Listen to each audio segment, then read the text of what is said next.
You are listening to Parliament Matters, a Hansard Society production supported by the Joseph Rowntree Charitable Trust.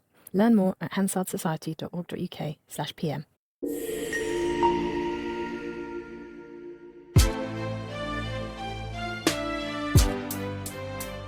Welcome to Parliament Matters, the podcast about the institution at the heart of our democracy, Parliament itself. I'm Ruth Fox. And I'm Mark Darcy. Coming up this week... What, if anything, can Parliament do about Prince Andrew? Is PMQs unfair to Nigel Farage? And 75 years after the bombed-out chamber of the House of Commons was restored, the tangled tale of what happened to the architect's model of the new-look home for MPs, which is now back on display in Parliament.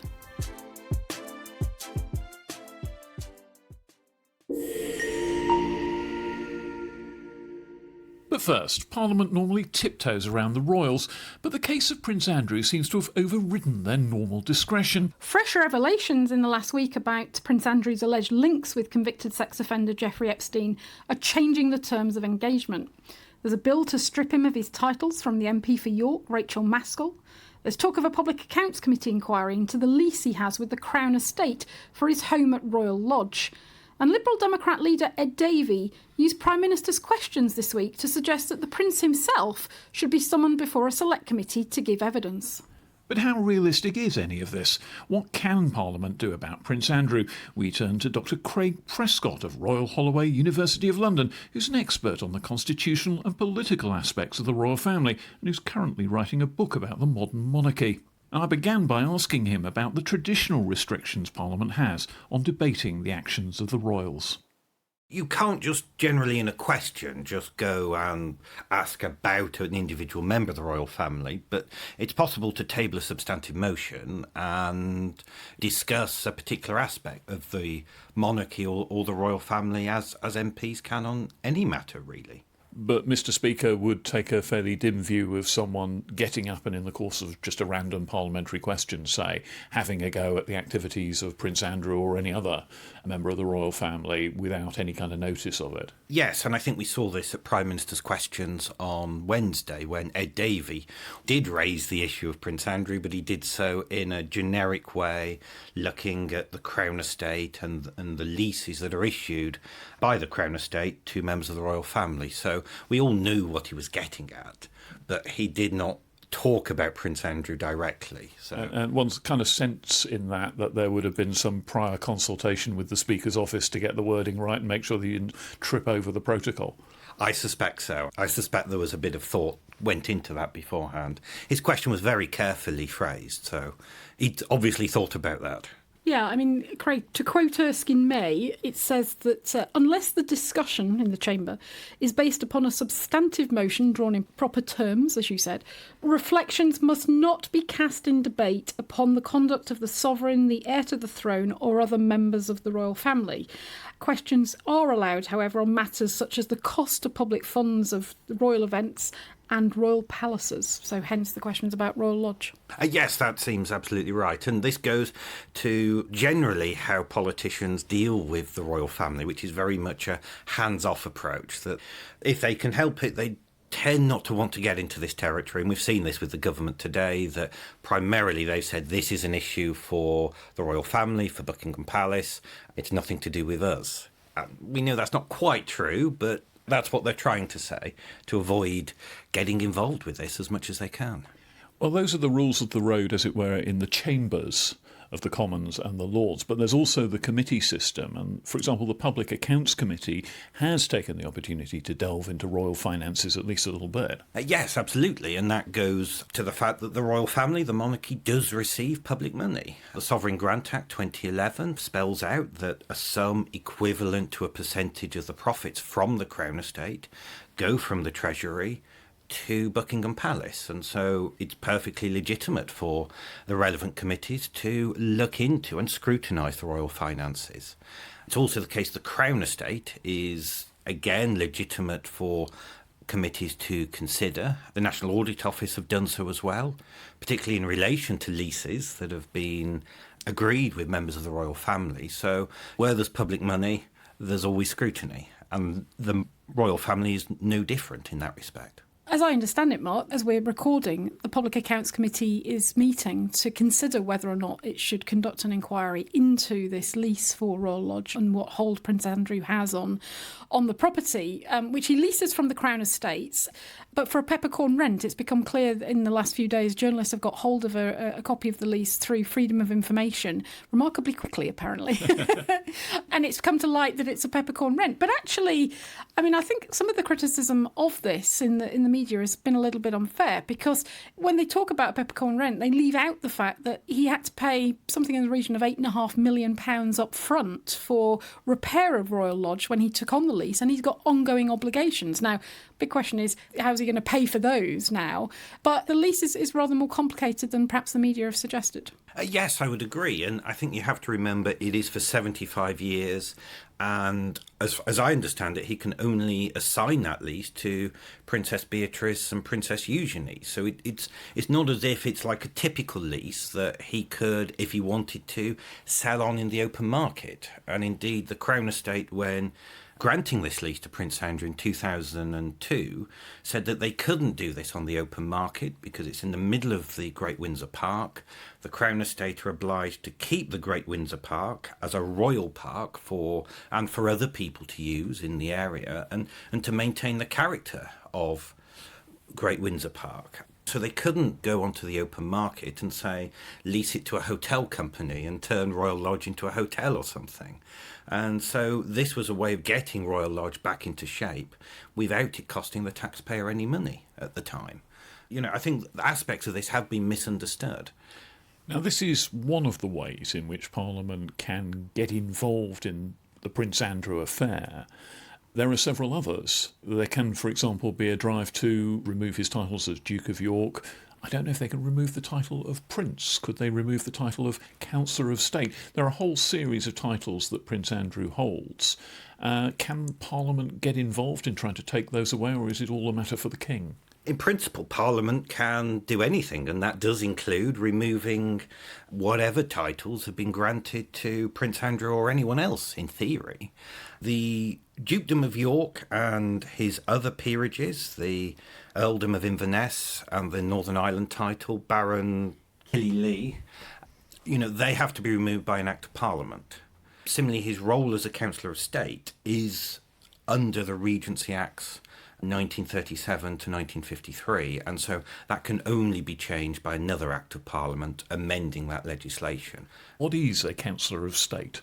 So a Counsellor of State is a member of the royal family who steps in for the King if he's unavailable due to being overseas or due to illness. Letters patent are drawn up appointing Counsellors of State under the Act, and they can deputise for the King on almost all matters, although there are certain constitutional things that Counsellors of State cannot do. Could Counsellors of State, for example, deputise for the King and give royal assent to legislation? Yes, they can, and there are examples of that happening.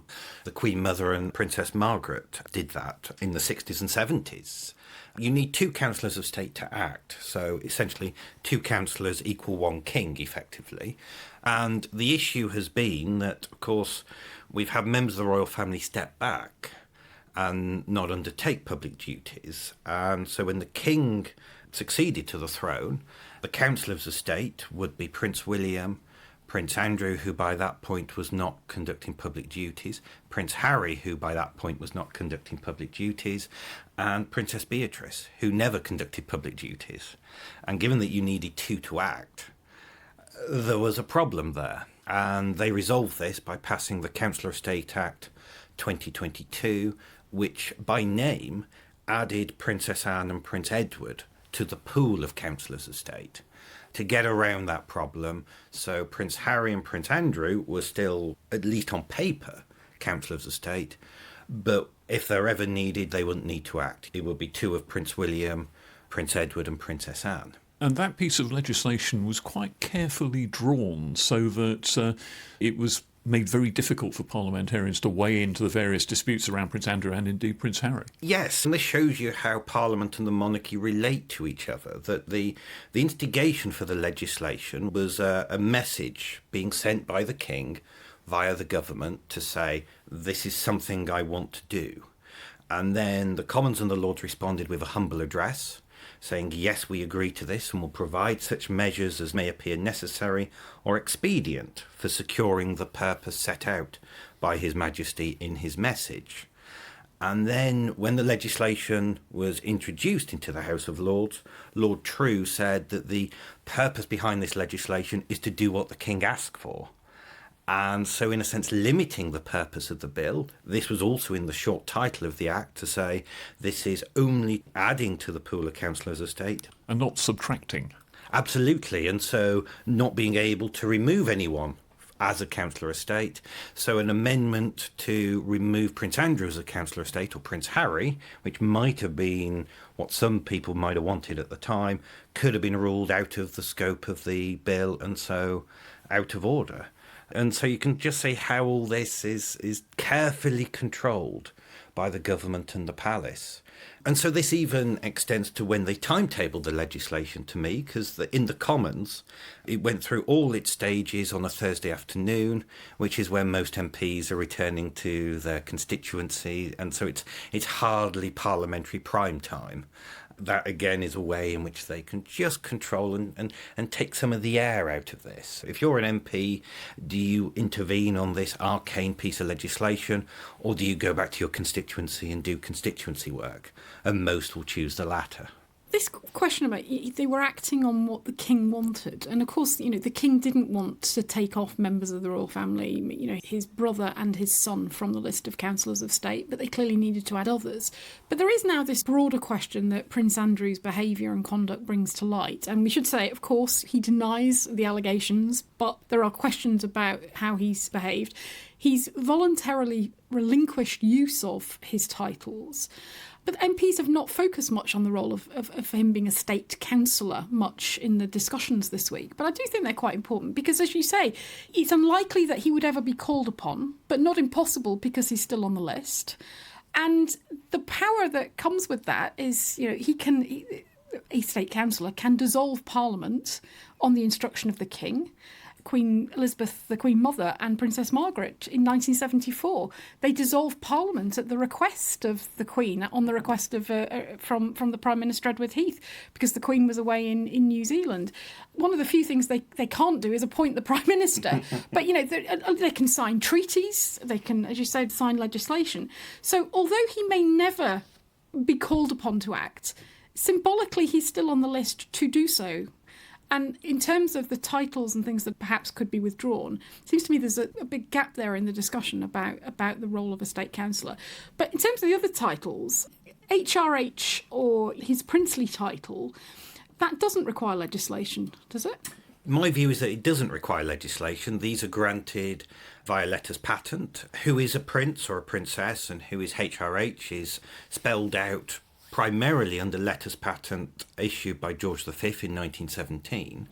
And just for the benefit of our listeners, Craig, what is a letters patent?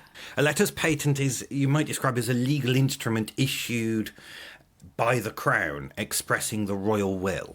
It's not legislation, it's not secondary legislation, and these are essentially certain matters of the prerogative, such as titles, can be issued via letters patent. So when you're ennobled and sent off to the House of Lords, it's via letters patent?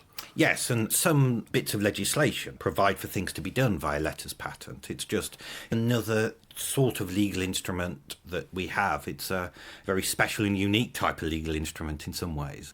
And presumably there's precedent here because the Queen, the late Queen, removed the title of HRH from Princess Diana on her divorce. So if the King was minded to remove the titles or was under pressure to do so, he could do that of his own volition. Yes, he could. It's interesting that in 1996, when Elizabeth II did that, it was expressed in the general. So it was, if you were a former wife of a prince, then you were no longer entitled to be called HRH. And so clearly that applied to Diana, and we all know the situation. So it would be interesting to see whether he could do it in the specific, so to speak, and remove the title only from the Duke of York, or find some formula by which you can remove the title from him, HRH status and his princely status. And then the Dukedom of York, That would, as you said earlier, require legislation. And obviously there's quite a lot of pressure, not least from people in York who are not very happy that he has this title.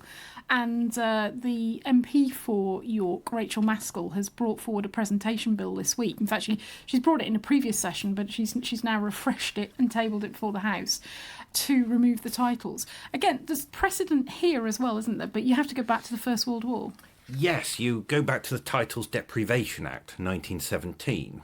This was enacted in the context of the First World War. There were effectively British princes holding other British titles, including a dukedom and HRH status, that sided with the Germans during World War I. And eventually Parliament thought, well, this is untenable. And so a process was enacted to allow those titles to be removed. Effectively, a committee of the Privy Council was set up to investigate, and then there was a list of names presented to Parliament, and then the King eventually signed the necessary order to remove the titles from those 4 German nobles, really. 3 were princes, 1 was just a mere viscount, if my memory's right. And that mechanism could, I suppose, be dusted off now and brought into use if they wanted to do that? It would require legislation to change the 1917 Act, because that was enacted for those specific circumstances. Well, that's what Rachel Maskell's bill does. I mean, essentially, it's the same model. Removal of Titles Bill, which would enable the King to remove any title either on his own initiative following a recommendation of a joint committee of Parliament, so not a committee of the Privy Council, a joint committee of Parliament, or at the request of the person who holds the title. Step forward, Andrew. But it's a form of private member's bill. And presentation bills are very difficult to get on the statute book if the government is not in support of them. So it's a symbolic gesture at this point as the MP for York. She may be hoping to garner and build support for it. And it would obviously be a vehicle if the pressure builds and the government and indeed the palace decide actually it's necessary. But at the moment, prospects of it becoming law unless the government's position changes seem quite remote. Yes, and the other thing to mention when we're talking about peerages is that Prince Andrew can't disclaim his peerage under the Peerage Act 1963, because that's only if you succeed to a hereditary peerage rather than being the first holder of a hereditary peerage. So he can't do the Tony Benn gambit, so to speak? No, he can't do that because that's outside the scope of that legislation. And what about the succession? Prince Andrew is now some way down the pecking order for succeeding to the throne, but in circumstances where there had been some kind of asteroid impact on a royal residence, wiping out everybody else, and he was the most senior surviving member of the royal family, he would still be king. Yes, he's still 8th in the line of succession, and so if the worst happened and the other 7 were no longer here, then he would be king. But to change that is perhaps the most difficult thing of all, because not only does it require legislation here in the UK, it requires at least the approval, and in some other countries, legislation, because the king is also the king of 14 other countries. Mm-hmm. And so they would have to approve it at the very least, or legislation would need to be passed by their parliaments. And no one's been barred from the line of succession since, I don't know, the old pretender, King James II's son, back in 1688 or whenever it was. Yes, although you might technically say any sons or daughters that Edward VIII and Wallis Simpson ever had would not have been in the line of succession. So it was a removal of Edward VIII and any of his issue, although in the event they didn't have any children. And I think there's a lot of discussion about certain things being too difficult here, and removing him from the line of succession is definitely in the too difficult box. I don't think that's something anyone wants to open. But in a sense, removing his titles is easier. It does require perhaps a relatively short Act of Parliament. I suppose from the government's perspective, the risk is that once you put your bill into the House, it can be amended. And there is this sort of risk, I think, that they are alert to, that an amendment might be tabled to widen the scope of the bill so that it doesn't apply to just Prince Andrew, but you might capture others. So, for example, I mean, I think Stephen Flynn, the SNP MP, has called on the government to take legislative steps to remove the dukedom. But there's also been intimations that perhaps you might also consider removing peerages from people like Peter Mandelson, who, of course, has also been part of this terrible Epstein saga and was sacked as the ambassador to Washington just a few weeks ago. That's one issue. The response from the palace seems to be that they don't want Parliament to have to spend legislative time on this. That's nice and considerate and courteous, but I mean, in practical terms, they wouldn't have to spend much legislative time on this. Certainly wouldn't be a bother for the Commons at the moment. I think they could carve out the time quite easily. Might be slightly more pressured in the House of Lords, but that seems to be the current position. Yes, and if we go back to the Counsellor of State Act in 2022, this was a very short piece of legislation, but it took the House of Lords at second reading 58 minutes, in committee stage 32 minutes the day after, with no amendments, so no time on report or third reading. And in the Commons, it was even shorter. They went through all its stages on that Thursday afternoon, and it took about 40 minutes or so. So, yes, there is an issue of parliamentary time, but it doesn't have to take that long, although maybe legislation about Prince Andrew might be more controversial and more MPs might want to get involved, but the whips are there for a reason, aren't they?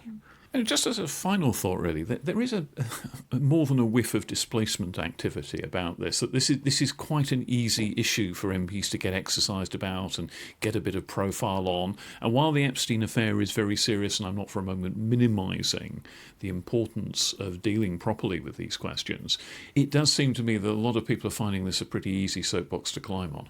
Yes, perhaps. It's something where clearly everyone has an opinion about Prince Andrew. You know, this is something which is very high profile. There's always intense media interest in anything to do with the monarchy, really, and particularly when there's a scandal as serious as this. And so inevitably MPs want to have their time in the limelight as well on this issue. And it's something that people tend to agree on, I think, that there's perhaps something needs to be done about Prince Andrew. You know, why not join that bandwagon in some ways? I mean, I understand what you're saying, Mark, but I slightly disagree, because I think there are some constitutional issues at stake here. There's also a moral question about somebody who's in the line of succession, somebody who's got these titles, somebody who's a Counsellor of State. But for me, what's led to a lot of this sort of uproar re-emerging again in the last couple of weeks is the fact that he appears, through the emergence of these emails with Jeffrey Epstein, he appears to have lied on the Newsnight interview and subsequently. And that is one of the things that always gets people in public life. If you lie to the public, if you lie to perhaps members of his own family, if you lie to the media, it will come back and bite you in the end. Yes, absolutely. And this seems to have been the straw that broke the camel's back, that there have been other controversies about Prince Andrew, you know, the issue with the Chinese spy, where he gets his money from, his business interest, his time as trade envoy.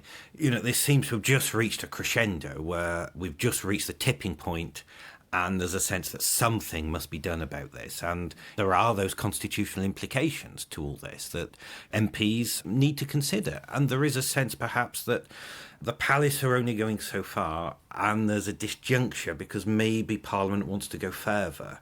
And that is really the tension, and the government is effectively playing piggy in the middle between the two and is trying to find a way through this. And I think it's wait and see what the palace do, wait and see how much ahead of steam this gets in Parliament. Yeah, I mean, one of the big questions that I've been asked by the media a lot this week is if a select committee decides that they want to look at this, and there's some intimations that they might, would he ever be called to give evidence? And if he was, if he declined, what would they then do? Would they summon him to appear?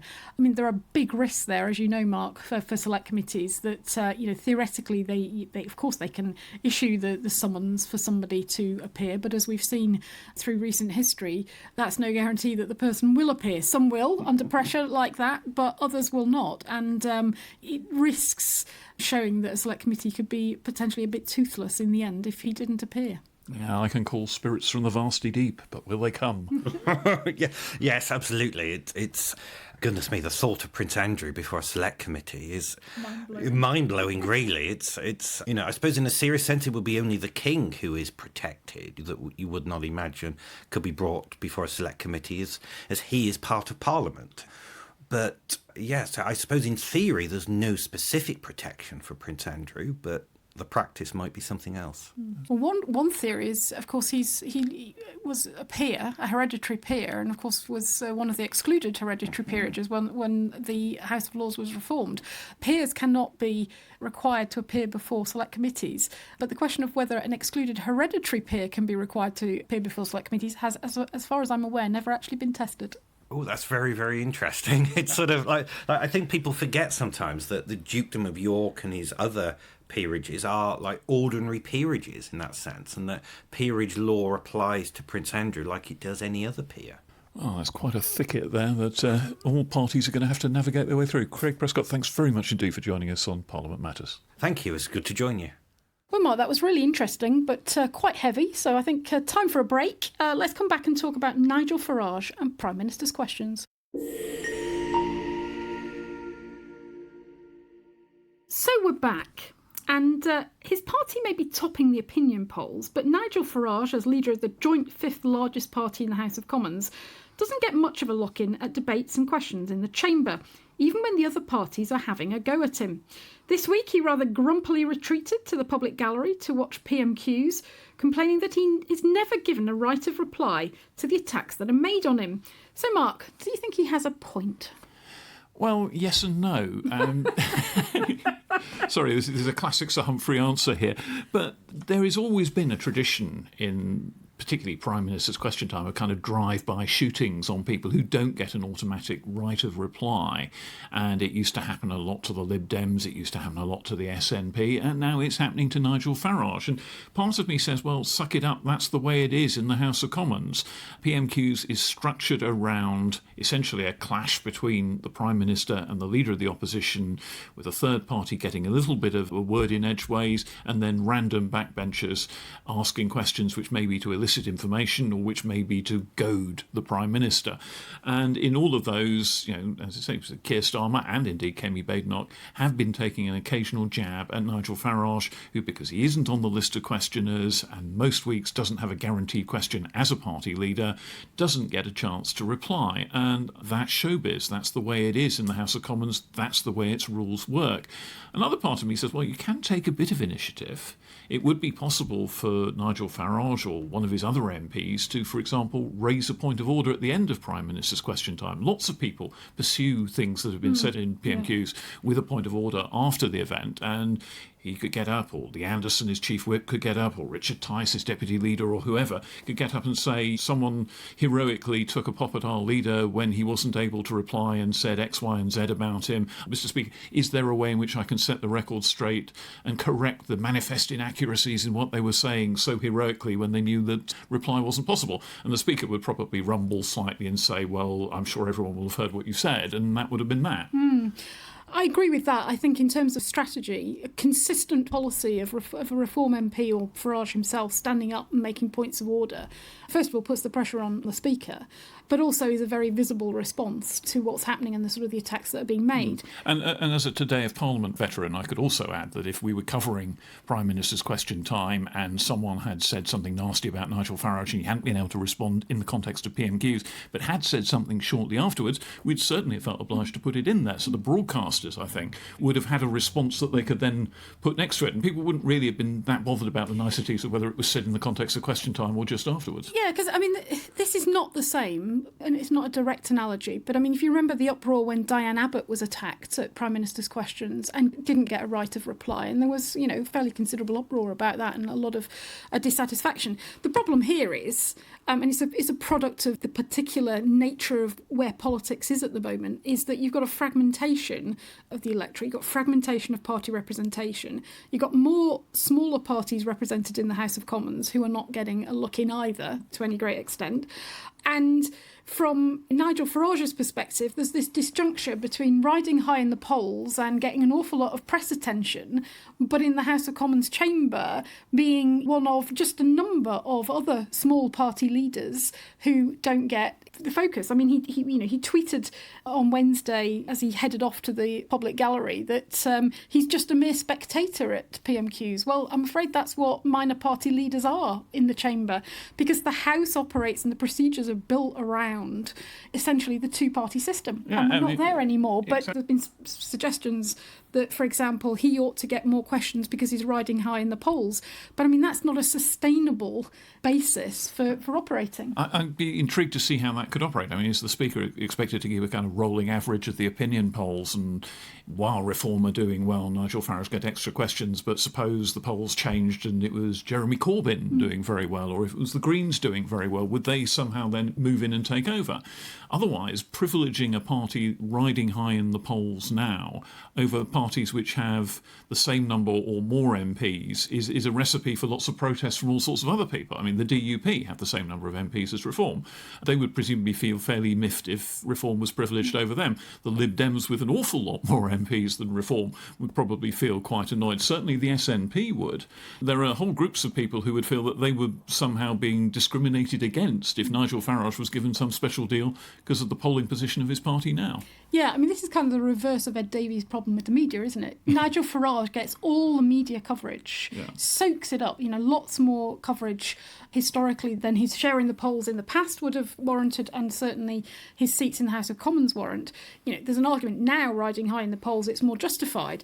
But in contrast, Ed Davey, lots of MPs done incredibly well at a general election, but can barely get any media coverage at all. Can only get covered when he puts on a clown suit, essentially. Exactly. Yeah. It's not a sustainable situation. I mean, Theo Bertram, the former special advisor to Tony Blair and Gordon Brown, now director of the Social Market Foundation, has written a piece for House magazine suggesting exactly this, that he should get more questions because he's doing well in the polls. And actually, Labour should want to do this because it's a way in which Farage can be put under the microscope and the Reform can be put under the microscope and can be scrutinised. But that's not the purpose of PMQs. And, how would you determine, what is it? Is it the average of polls that determines how many questions are allocated? Which polling companies are legitimate and which are not? Is it only polls that are signed up to the British Polling Council? What happens when, the numbers subside? The House of Commons procedures have to operate on the basis of the number of MPs represented in the House. There is an argument, actually, that the official opposition, the Conservatives, have a disproportionate share of the rights in the chamber. But in practice, if that were adjusted to be more proportionate, it wouldn't actually be Nigel Farage that would be the beneficiary in Reform. It would be the Liberal Democrats. Yeah, this is one of the problems. And the whole system is structured essentially around two big parties and a few bit players. And when it's no longer like that in politics, and it isn't any longer like that in politics, I mean, the latest poll had 4 or 5 parties grouped between 15% and 25% shares of the vote. That's a very, very difficult thing for Parliament to absorb. And I think it highlights a longer-term problem, that unless the British political system kind of defaults back to factory settings and there are two big parties again, after the next election, you're going to be trying to operate multi-party politics through a system devised for two-party politics, and it won't work, and there will be uproar and all sorts of difficulties will emerge.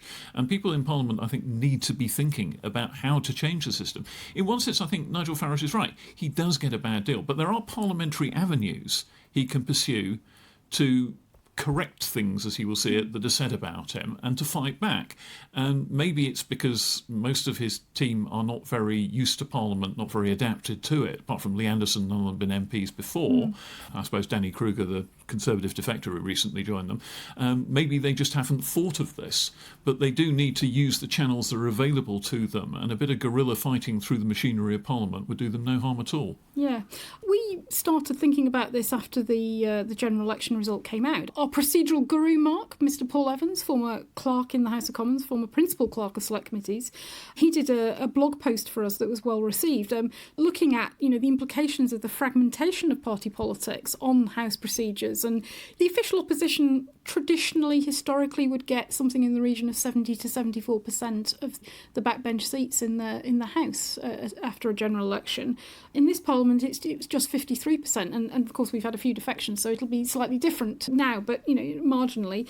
But that's a big difference, and for the Conservatives to be walking away with the lion's share of the rights doesn't seem entirely fair now.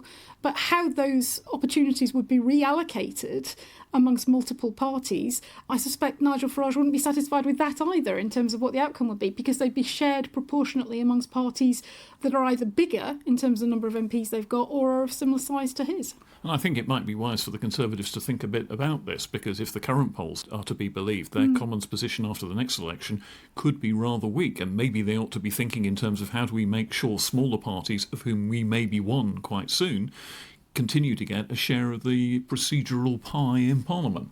Yeah. And I think one area where possibly Nigel Farage does have a case is on the representation of Reform MPs on committees. You know, legislative committees, they don't get much of a look in either. And certainly compare it to, for example, the Green Party MPs, similar-sized parliamentary party.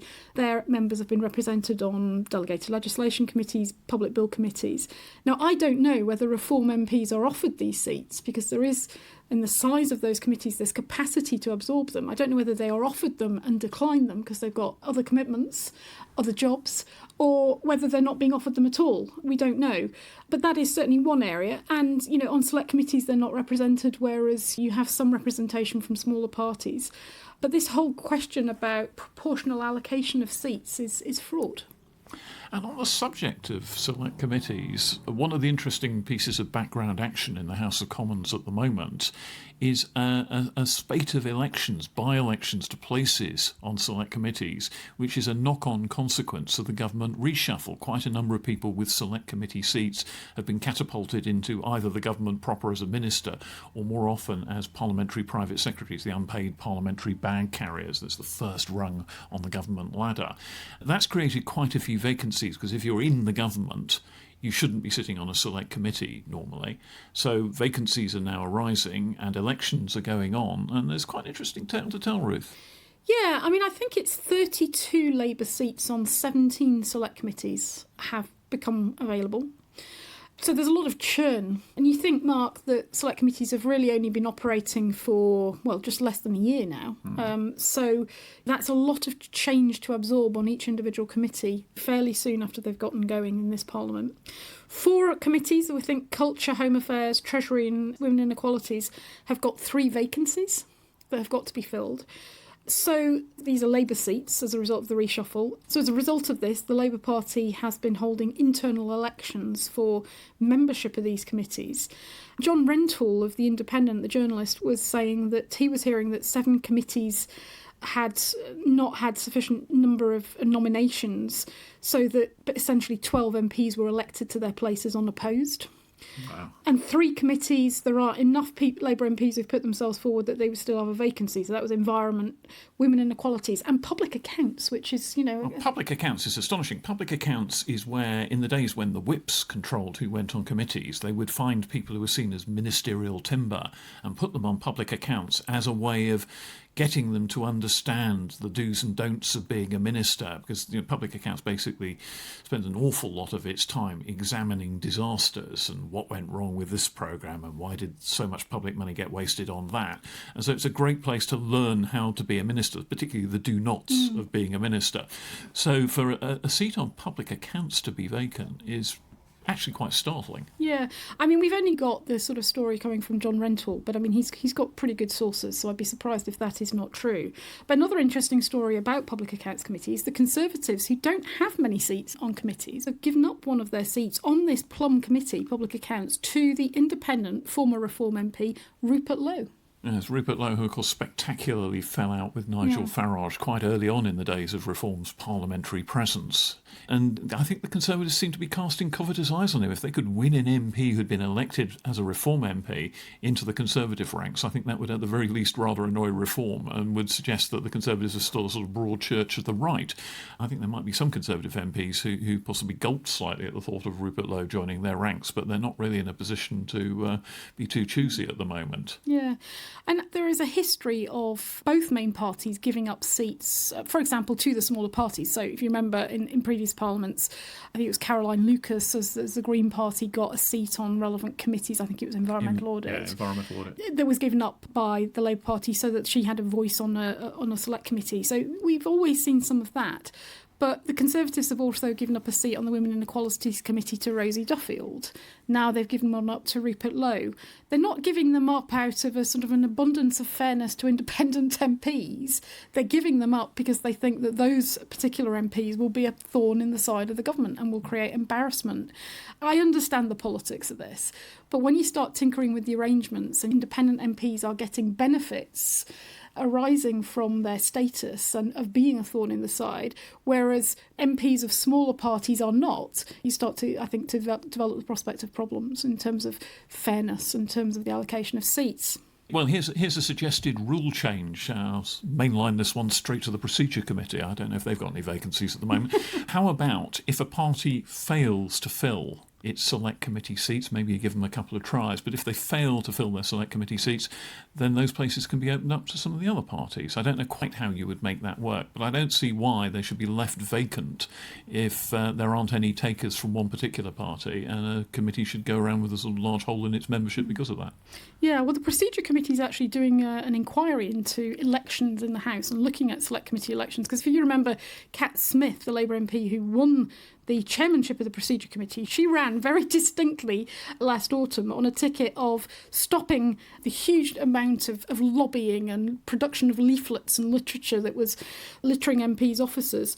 So she vowed to stop it. There's an inquiry underway. I think one of the issues with your proposal, Mark, is how would we know? Because, and this brings me to some evidence that was given yesterday to the Procedure Committee by a friend and colleague, Professor Meg Russell, Director of the Constitution Unit at University College London, who was Special Advisor to the Right Committee in the end of the Gordon Brown years. 2009-ish, there or thereabouts, which was reforming the select committee system, amongst other things. Yeah, and she was being asked about these elections by the Procedure Committee yesterday, and she made, I think, an important point that the election of members to select committees, which is undertaken by each individual party, was supposed to be transparent and in accordance with a democratic system. But the reality is we don't know very much at all about how the political parties decide who should be the members for their select committee allocations. And as I say, we don't know who has been elected at this stage. We don't know which seats have been filled, which seats haven't. We don't know how many nominees there were. So it's not at all transparent. And interestingly, Meg said in her evidence yesterday that the plan the Right Committee had when they proposed this system was that the system to be used by the party should be kite-marked by the Speaker to check that this was an appropriate, transparent and democratic system. Mr. Speaker's ring of confidence. Yeah, that's never happened. So it'd be interesting to see what the Procedure Committee makes of it. Yeah, well, there's certainly quite a number of issues accumulating about how the select committee system's composed, and I think the big one is still the shares that the parties get in a multipolar era. And that's certainly one to watch. I mean, one point to make about people being promoted into select committees by other parties is that that's easy enough to do when they don't see them as a threat. Yes. And these days I think that all the parties have to see all the other parties pretty much as a threat. Yeah. And with that happy thought, Ruth, time to take another break. Yeah, let's come back and talk about the bombing of the House of Commons chamber. In 1941. The Second World War came to Parliament in a very direct way in May 1941, when a German bomb destroyed the chamber of the House of Commons, which fortunately was empty at the time. There's a famous photograph of Winston Churchill inspecting the wreckage soon after. The Commons sat in the House of Lords until 1950, when it was able to return to a new and improved chamber. The story behind those events is the subject of an exhibition in Parliament to mark the 75th anniversary of that return, and the centrepiece of it is an architect's model built to demonstrate to MPs what the new chamber would look like. We've taken a particular interest because the model was given to us, the Hansard Society, in 1951. So to explore the story behind the rebuilding and the model, we spoke to Eloise Donnelly, Curator of Parliament's Historic Furniture and Decorative Art. Eloise, first of all then, how different is the chamber we see today to the chamber that would have been known by, I don't know, Gladstone and Disraeli and Asquith and Balfour?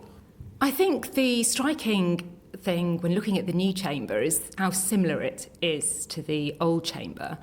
In 1941, the chamber was completely destroyed, so it really was an opportunity for MPs to think afresh.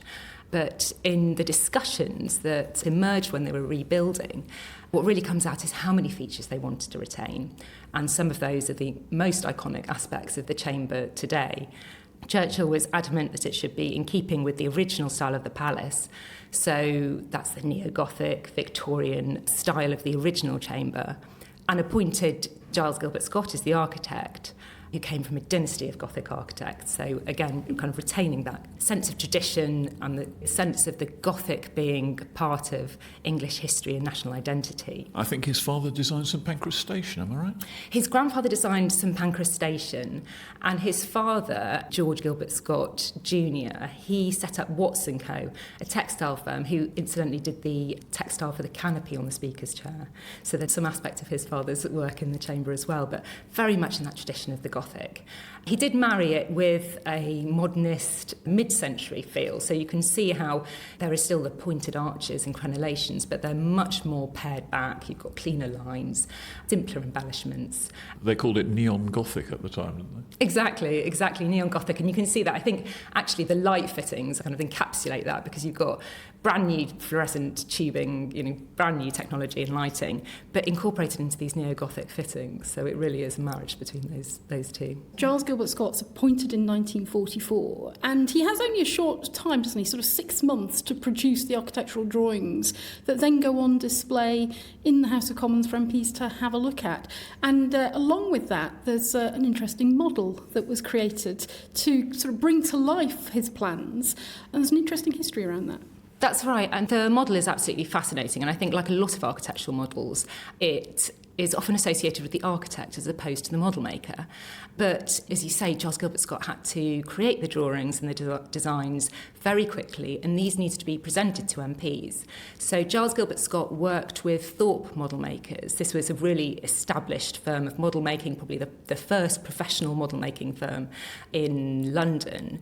They'd worked with Scott before on Liverpool Cathedral, and they produced a model of the new House of Commons chamber according to Scott's new design, which was then put on display for MPs to see and to comment on, and subsequently had this a history that sets it apart actually from the rebuilding, which is really interesting. Yeah, so after it's used to help MPs understand what the new chamber is going to look like, it then gets incorporated later in the Festival of Britain exhibition in 1951, which is where the Hansard Society link comes in, because we were involved with the parliamentary authorities at that time to set up that exhibition, which was actually held in Westminster Hall. And as part of that exhibition, the model goes on display, and thousands of people come to Westminster Hall to visit it, apparently. The numbers are completely extraordinary, both coming to Westminster Hall and then when it goes on this touring exhibition, both in the United Kingdom to Blackpool and Preston, down to Battersea, and even as far as South Africa. And I think it's really interesting to think about in terms of how important it is as an object in and of itself. I think people were coming to see it for the intricacy of the model making, for the details, as well as for its relevance for this significant moment of the rebuilding of the House of Commons chamber. And also, as you say, to set it within that context of the Festival of Britain, this big celebration of British art, design and craftsmanship. And it's really in that light, I think, that it has such public appeal. And in addition to all of those places where it went on display, in the archives there are also records of numerous other institutions and societies who are requesting it to be on display for particular exhibitions and to learn more about it. So it had a popularity that now seems surprising, given its subsequent history, I think. I mean, it was partly, I think, the sort of celebration of democracy and democracy's victory over the dictatorships during the Second World War that made it take quite such a large place in the national psyche. And that was also marked in some of the differences in design. For example, there is a much larger press gallery reflecting, I suppose, the idea that they want the press to be taking a much closer look at the activities of Parliament. Absolutely. I think that's one of the striking features. As you say, MPs were adamant that the small size of the chamber was to be retained because if there are only a few MPs there, you have this conversational style of debate, almost like a gathering around a library table, as they described it. But then when you have those key debates and the chamber's absolutely packed up to the bar of the House, it gives such a sense of drama and urgency to debates, and MPs were very keen to retain that. So rather than building out, they built up, as you said, and both the press gallery and the visitors gallery, or what was termed the strangers gallery, were both enlarged with a view to making the work of the chamber more accessible to the public. And the model itself is absolutely fascinating in all sorts of ways. If your back will stand it, you can kind of bend down and peer through the members' entrance from the members' lobby and see the famous view of the Speaker's chair at the other end of this mini chamber. And the detail within is absolutely extraordinary as well. I mean, the carving on the panelling, there's a little brass holder for the Commons mace. The detail is extraordinary. I think particularly looking at it today, and visitors who have come to the exhibition have really commented, because nowadays with CAD designs, the idea of that being the only way in which you can see a design is something that people are really interested in. But the intricacy of the model is also surprising, given that Thorpe's studio was evacuated because of the Blitz, and so we think that the model was actually completed under the stairs in his house. And given the complexity of it, and as you say, some of the intricacies of those carvings, it's really a feat of craftsmanship. I suppose the other thing that it embodies is those conscious decisions that were made not to change. When you talk about a chamber very much in the style of the previous chamber, you're ruling out a continental-style hemicycle, you're ruling out a chamber that has a seat for every MP, so you get the people sitting on the stairs between the banks of seats, you get crowding by the door facing the Speaker, you get all those things on moments of great occasion. And this was part of the way MPs at the time thought their democracy should operate.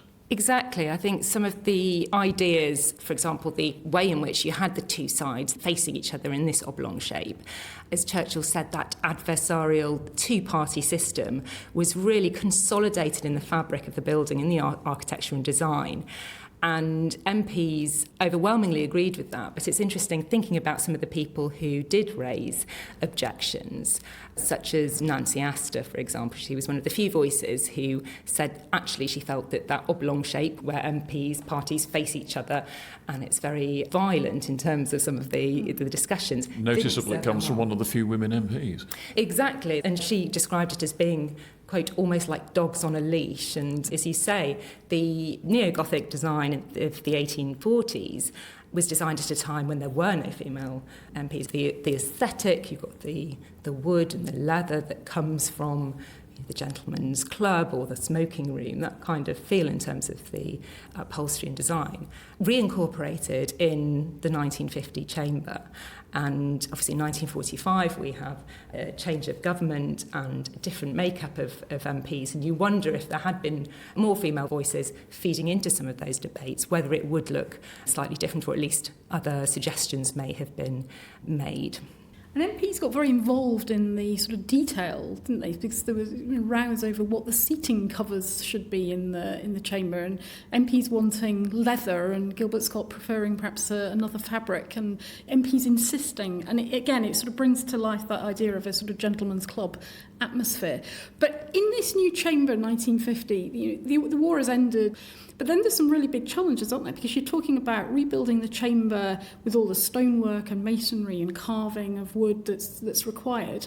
And London has been blitzed, and there are hundreds of thousands of people who don't have homes and need to be rehoused. So there's quite a challenge there in terms of, should you prioritise the work of rebuilding the chamber versus rebuilding people's homes? Absolutely. I think that comes out in some of the comments and responses to Churchill's insistence that the chamber should be built as quickly as possible, and that the Commons MPs should return to their chamber, as opposed to in the Lords' chamber where they had been sitting. And MPs do raise objections to the speed with which it is done, aware of the optics, as you say, of a major public project that's costing, the estimate at that time was £700,000, but also the labour involved at a time, as you say, when people's homes were destroyed.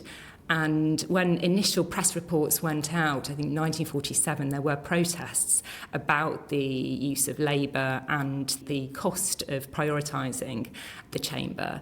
Churchill gave speeches talking about the Commons Chamber as the citadel of liberty and the idea that rebuilding it should be a national priority.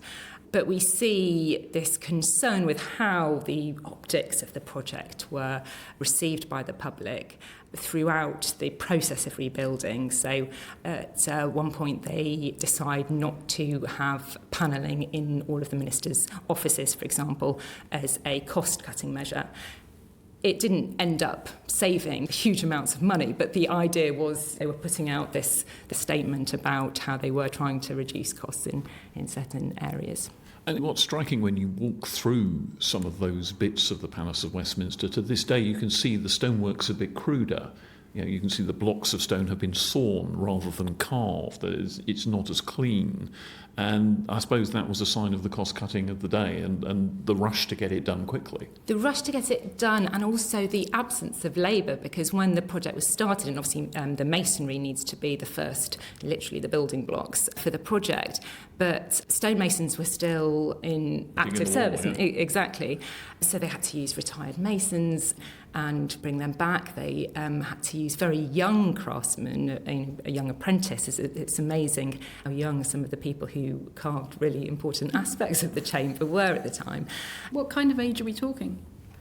For example, Michael Lashford Spinks, who worked on carving for the Speaker's chair, one of the most iconic features of the Commons Chamber, was 15 when he undertook that work as an apprentice. And he didn't have a Master Craftsman's stamp at the time because obviously he hadn't completed his apprenticeship. So instead he wrote his initials on a betting slip and inserted it into one of the joints in the Speaker's chair. So really, it's incredible, so young, but went on to have a career doing numerous other carvings for other institutions and international work. And for many, it was the beginning of a career, and that's fascinating as well. And there was some controversy as well, because at some point, POW, prisoner of war labour, was used. That's right. Again, with the absence of labour, the Ministry of Works was really striving to provide enough labour to deliver the 115,000 cubic feet of stone that was required. So initially they used one quarry, the Clipsham Quarry Company, which is in Rutland, but that wasn't able to produce the amount that they needed, so they opened a second Medwells. And in order to source the labour, they looked to the Mobile Labour Unit, but also Polish refugees and German prisoners of war.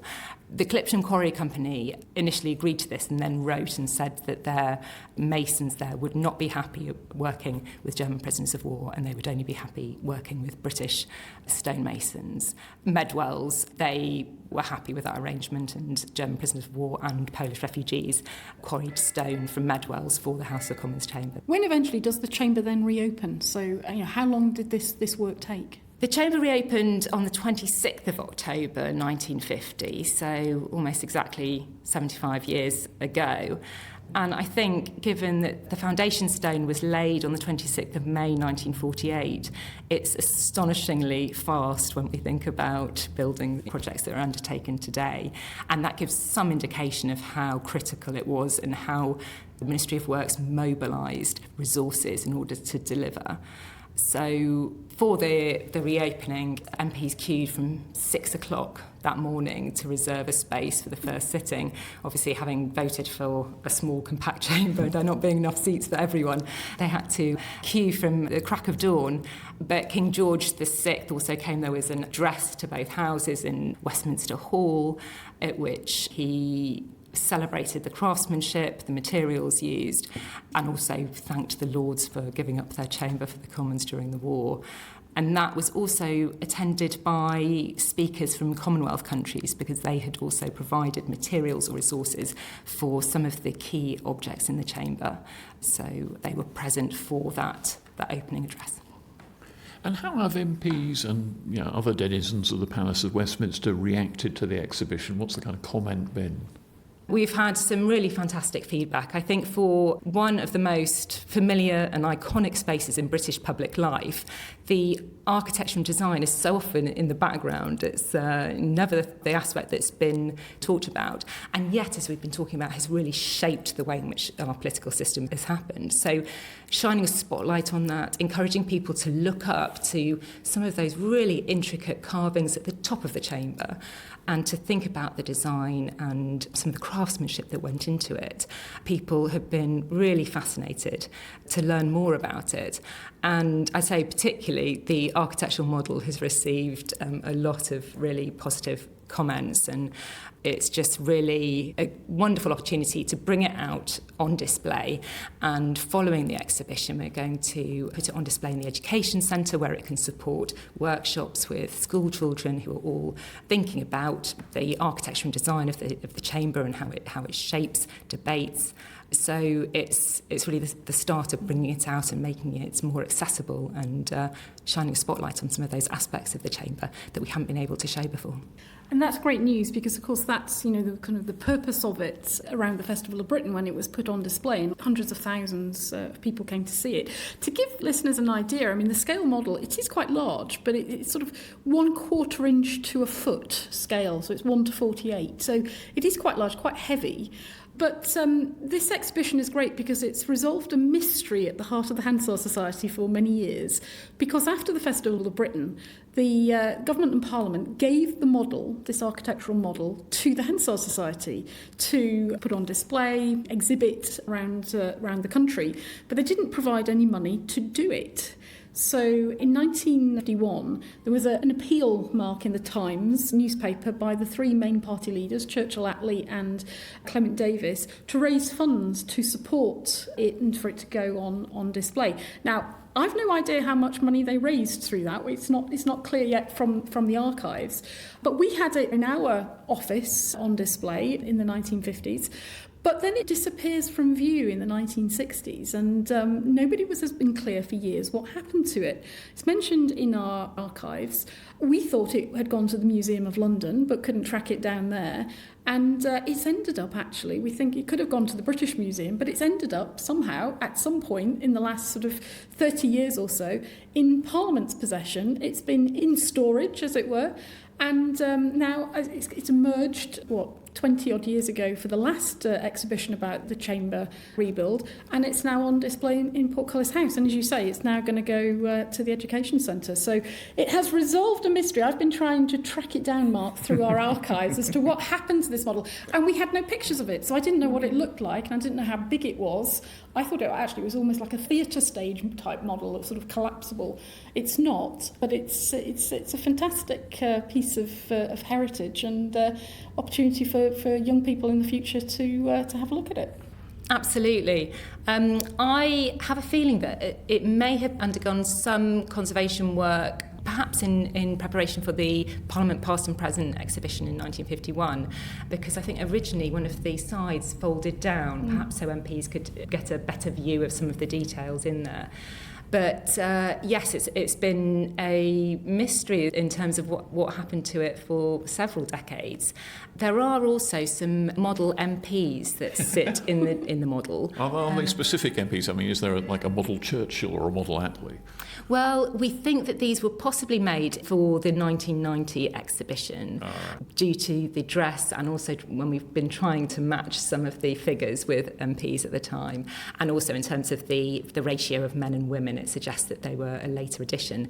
We know that at the time from archival photographs that there was a model speaker, a model doorkeeper and a model mace, but those were lost. We don't know what happened to those. We only have the ones that were made more recently. Maybe someone will open a drawer one day and find the missing bits. But Eloise Donnelly, thanks very much indeed for that fascinating exploration of a quite important bit of history of how our democracy is configured. Thanks for joining us on Parliament Matters. Thank you. Well, the exhibition and model is currently on display in Portcullis House on the Parliamentary Estate, but only for a few more days until Thursday the 30th of October. So if you happen to be in Portcullis House before the end of the month, do take a look. You can't miss it in the atrium. Unfortunately, the exhibition isn't open to the public, but listeners can still explore it online. Parliament's created a digital version featuring information and images from the displays. And there's also a fascinating 2-minute Pathé newsreel showing the model of the chamber and some of the craftsmen at work. Definitely worth a watch. So, listeners, if you want links to these resources, just scroll down in your podcast app to the end of the show notes and click on the link where it says learn more using our resources for the issues mentioned in this episode. Click there, it'll take you straight to the episode page on our website where you'll find the links to the online exhibition and the short film. And we'll be back next week with another exciting episode. As we're recording this, we're waiting on the results of the Caerphilly by-election and the Labour Party deputy leadership race, 2 events which could have a big reverberation in Parliament.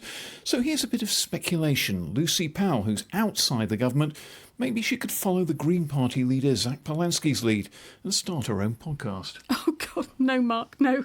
There are enough political podcasts, surely. Fair point. And on that note, that's all we've got time for this week. Thanks for listening. And if you've enjoyed this episode, help us promote this political podcast. Yeah, so please take a moment to rate and review the pod. It really helps others find us. You can leave a review on Apple Podcasts, give us a rating on Spotify.